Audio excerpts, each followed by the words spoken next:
This is Geometry Final Review, Part 3. Alright, on 29 right here, if you got one of the original copies of the exam review, that's what I got right here. After I went through and did it, I noticed that there was a typo. This needs to be shifted over, but I'll help you out on this one right here. It says, why are the two triangles congruent? So now, given what we have here, it's the same on the other side, because I do have the other one.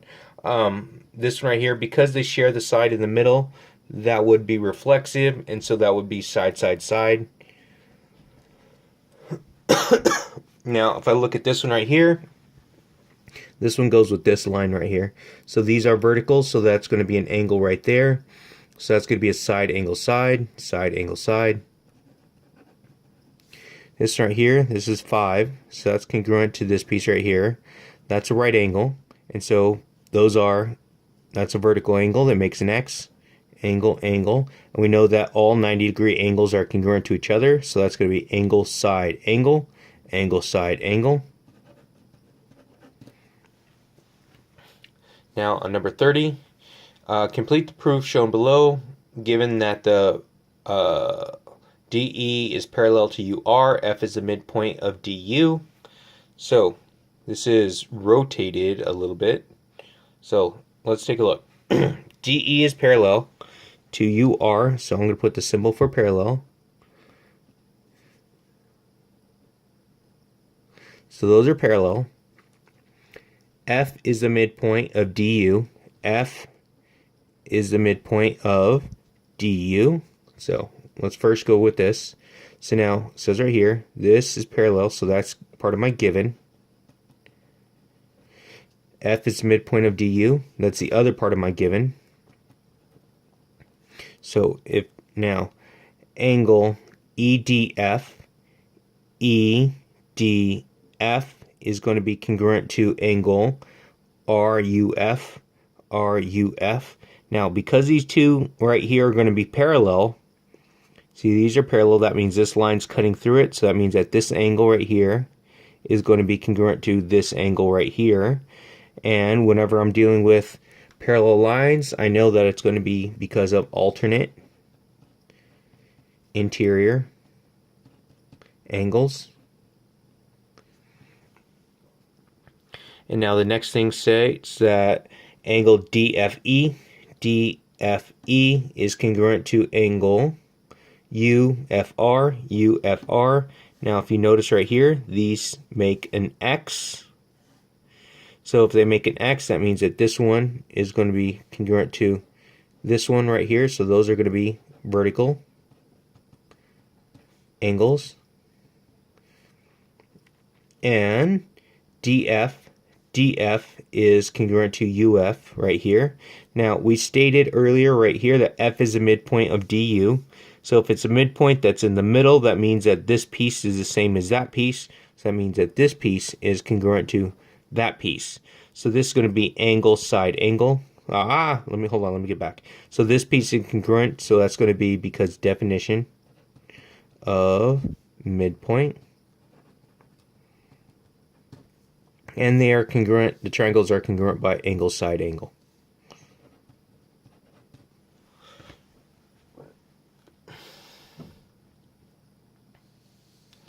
Number 31, in the diagram to the right, find the value of X and the measure of each angle. So we know that this is an exterior angle. So since that's an exterior angle, it's equal to the sum of the remote interior. So that's actually going to, these two together equal that. 6x is going to be equal to 3x plus 10 plus x plus 40. So those two together is going to give me that. 6x equals 4x plus 50 minus 4x from both sides. So 2x is equal to 50, and so x is 25. Now x is 25. Now we're finding the angles. So 25 times 6 is going to be 150. 25 plus 40 is 65. And 25 times 3 is 75, plus 10 is 85 degrees. So 150, 65, 85. And for some reason there's an extra blank here.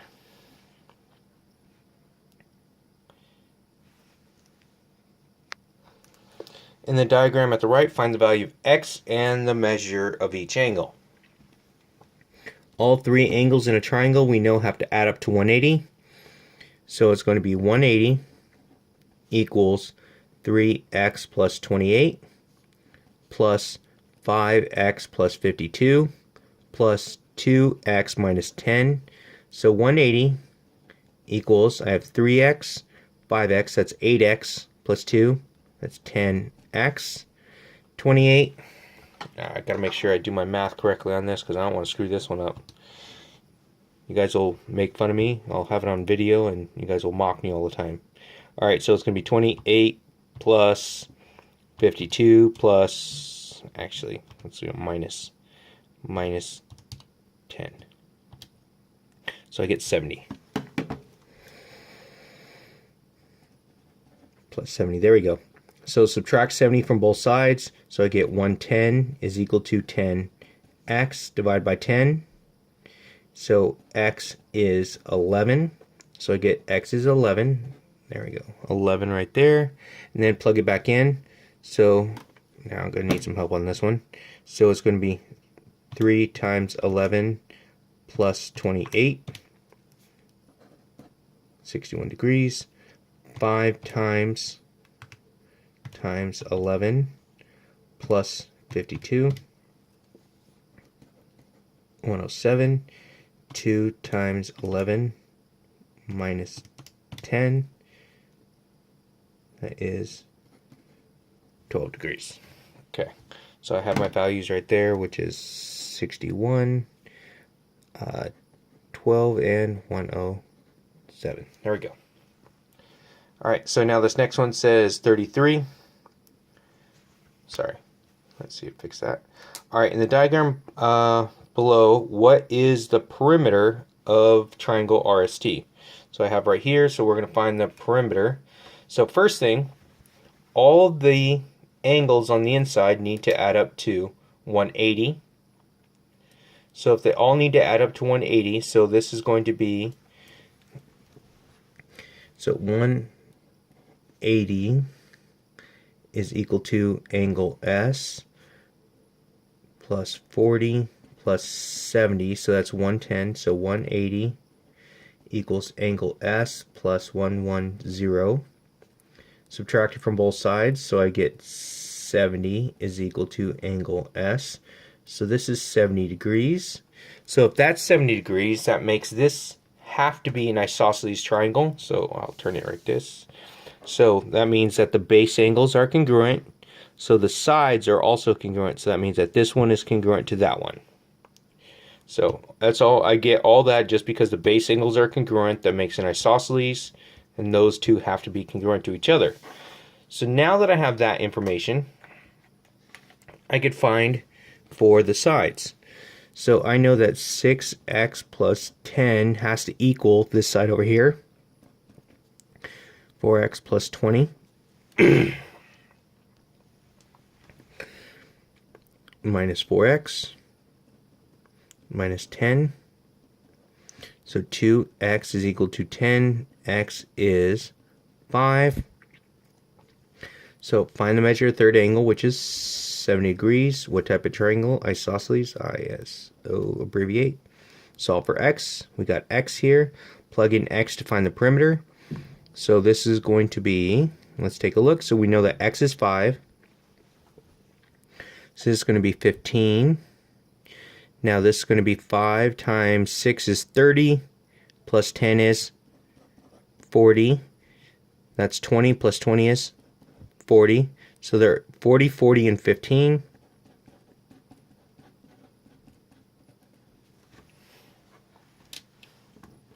See, 40 plus 40 plus 15.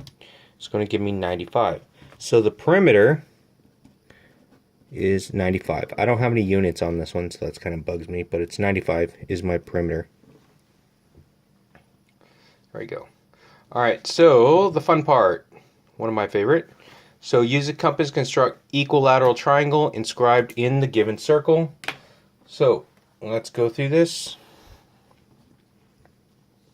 So to do the equilateral triangle, I start by stabbing the center, opening it up. There we go.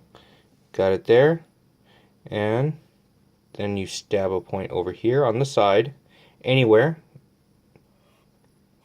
So I go here, 2, 3,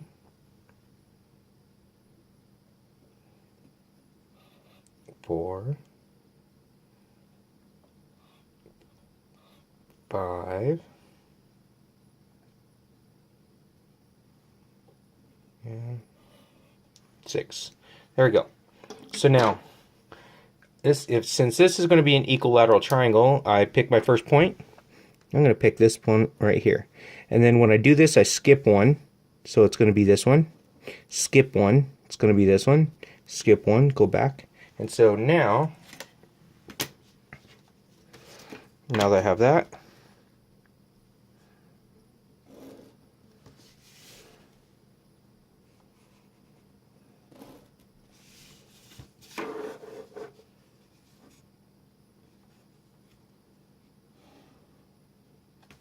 there we go. So I have my equilateral triangle there.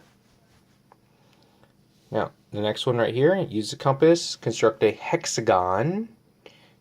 So it's actually the exact same steps that I just did, but instead of skipping it, I have to connect all the points.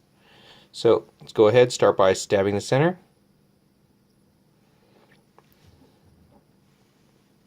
Open it up to the radius right there. And then stab it any place. Right here. 2, 3, 4, 5. There we go. There's my 6. And so now I go through and I connect all the points. So it's here to here. Here to here.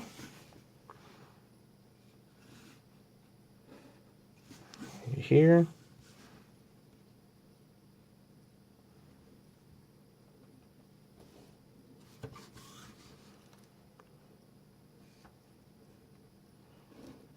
And my last one right here. So, there we go. There's my hexagon.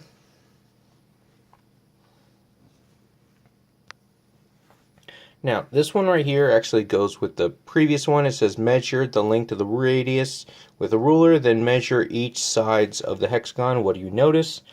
Let me see. Since we just used the radius to be able to make it, the radius is the exact same length of each one of the sides. Now, on this next one, use a compass, construct a square inscribed in the circle below.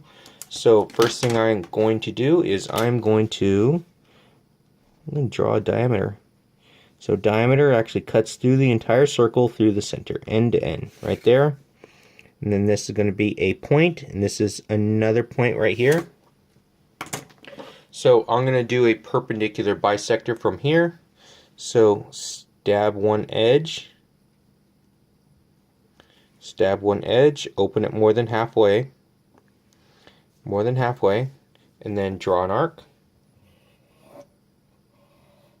There we go. Then do the same thing on the other side, stab the other side.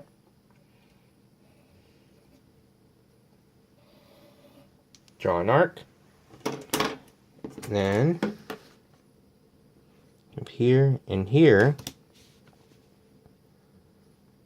So now through those 2 points, I'm going to connect edge to edge all the way down through here. And because I was able to do that, now I have perpendicular bisector. So now the edges of this is going to be the corners of my square. Here.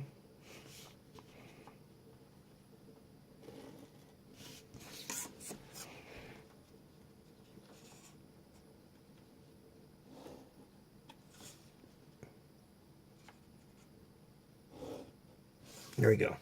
So there's my inscribed square. So you actually have to show that in the center with your arcs to be able to get the full credit. But again, this is a multiple choice test, so please make sure that you are identifying all the things that actually we did. So when you see it on the test, you'll be like, oh hey, yeah, that's the steps. Use the diagram below to calculate the length of DE. So, let's see. Let me see here of DE. So this looks like, so it's right angle, 1,000 foot, 1,000 foot. So this is congruent to this because the shape makes an X. These two triangles will be congruent to each other. So that means that this piece has to be the same as that.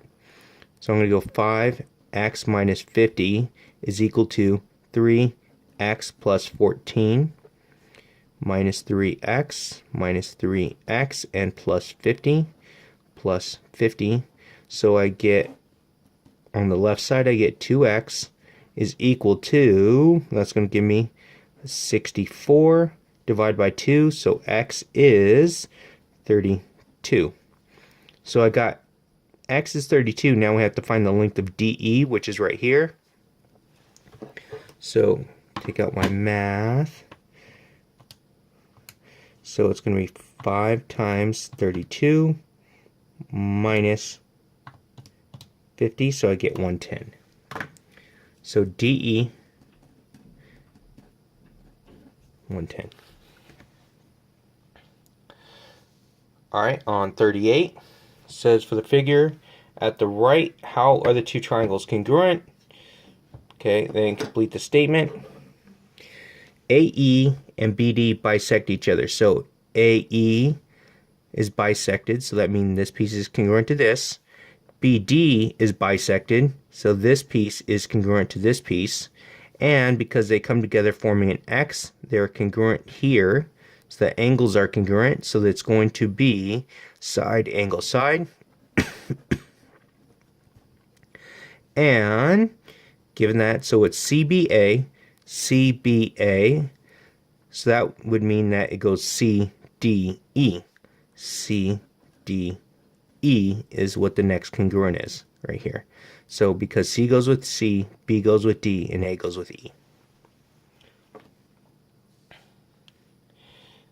Okay, next one says Coda, place the ladder on the ground level ground against the wall when the base of the ladder is 6 feet from the wall. So something like this. The ladder reaches 8 feet high. So this is 6 feet. Here's my ladder. Here's 8. Okay, Coda then moves the base of the ladder 2 feet close to the wall. So now he moves it. So now it's going to be, so it's 2 feet close to the wall. So now that I know that's going to be, instead of 6, it's going to be 4 feet. And then to the nearest foot, how high up the wall does the ladder reach? Now, first thing, this right here, we're going to use Pythagorean Theorem to find out what this is. Okay, so this is going to be the hypotenuse, so that's going to be 6 squared plus 8 squared is equal to c squared.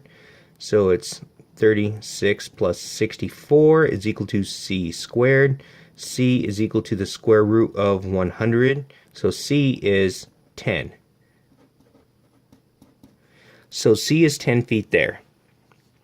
So if we're moving the ladder's not going to change length. We moved it closer, but the ladder doesn't change length. So that's still going to be 10. And so now we're trying to find, so in my Pythagorean Theorem, this was my A, this is my B, and that's a C. So now this time I know that this is going to be 4 squared plus B squared is equal to 10 squared. Because this time we're trying to find this piece over here. So it's going to be 16 plus b squared equals 100.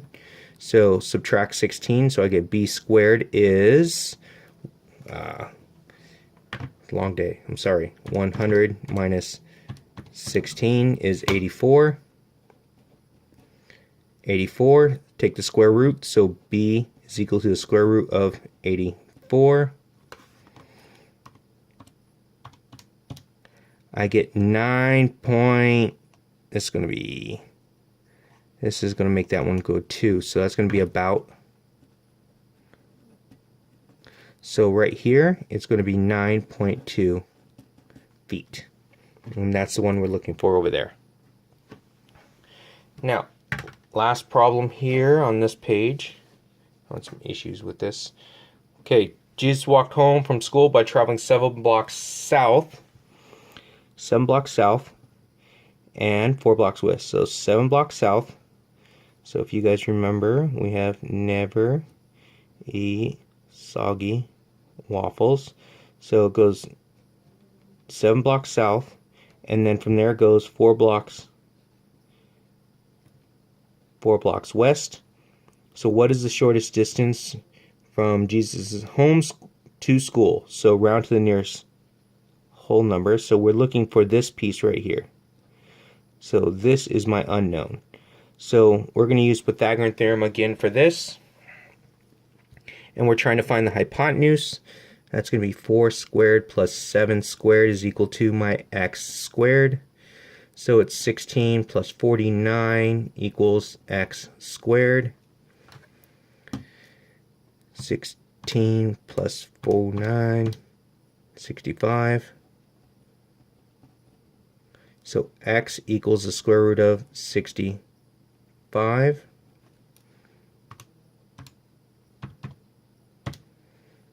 And if we're rounding to nearest whole number, so that 8's the whole number, so that one 0 is not going to make it go up, so it's going to be 8 blocks. Says vertices the triangle DEF are there, and there. The vertices of D double prime, E double prime, F double prime after composition of the transformation in the order are listed.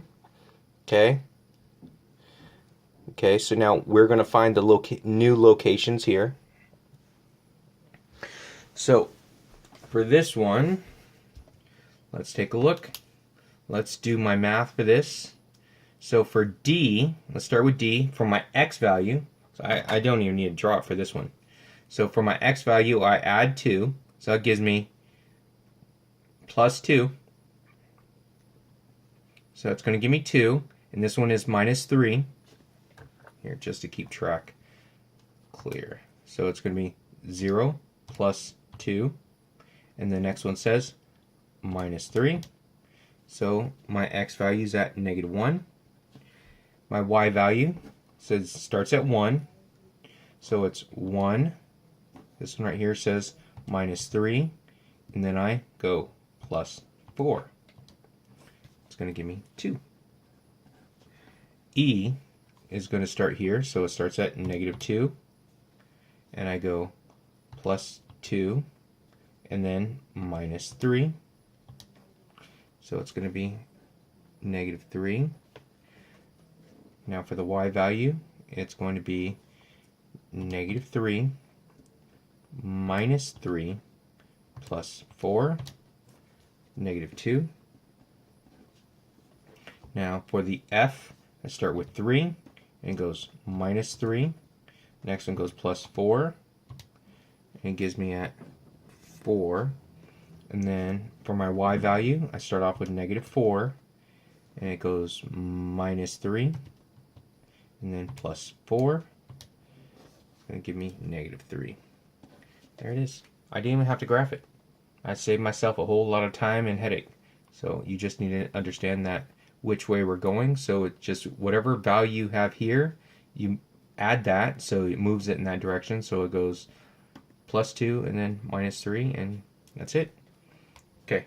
Alright, it says the endpoints of the segment DE are here, reflected across the x-axis.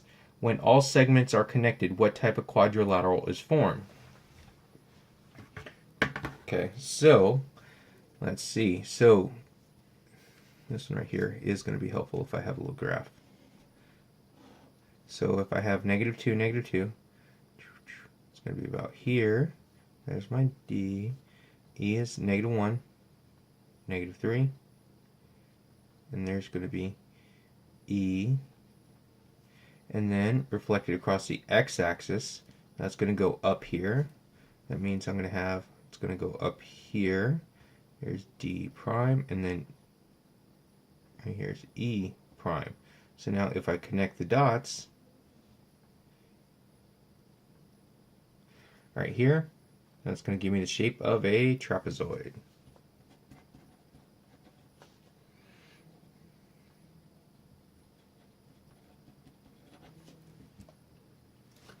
Okay, now the next one says right here, given that MROP is a rhombus, if this angle right here so is 150, MRO is 150, so now that right there. So in a rhombus, we know that the opposite are going to be congruent to each other. So this one's congruent to this one right here. And so now, so for this one to work, that means that this one's 75. This one's also 75 right here. Now, let's take a look. So they also intersect, forming a right angle here. So if that's 75 there, I'm just going to talk about this piece right here. So just this triangle is what I need to look at. So 75 up there, 90 there, and all three of them need to add up to 180. So I go 180 minus 75 minus 90. That means that this one is 15. That's 15 right there. So it's asking for RPM. RPM. So it's going to be that piece. Oh, dang. I didn't even have to go through all that. So because they're opposite, they are going to be congruent. So that one's 75 up there. This is also 75.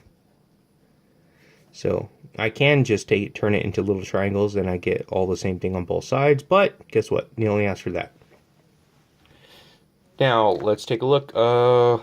44. Complete the following proof. So it says, now if you notice something is missing here, yes, I noticed it too. I'm sorry. Okay, it says this is a parallelogram, so that's what that's supposed to say. It's missing it. So this one's going to be given. Now, AB is parallel to CD. So AB is parallel to CD, and BC is parallel to AD. Okay, definition of parallelogram.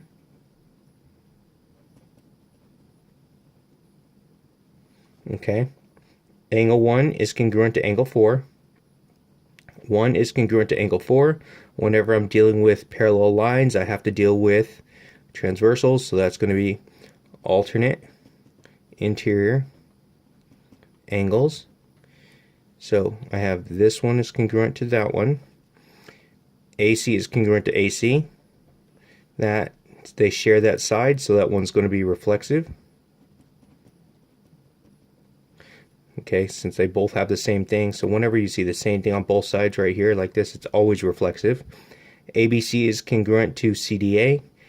So let's take a look.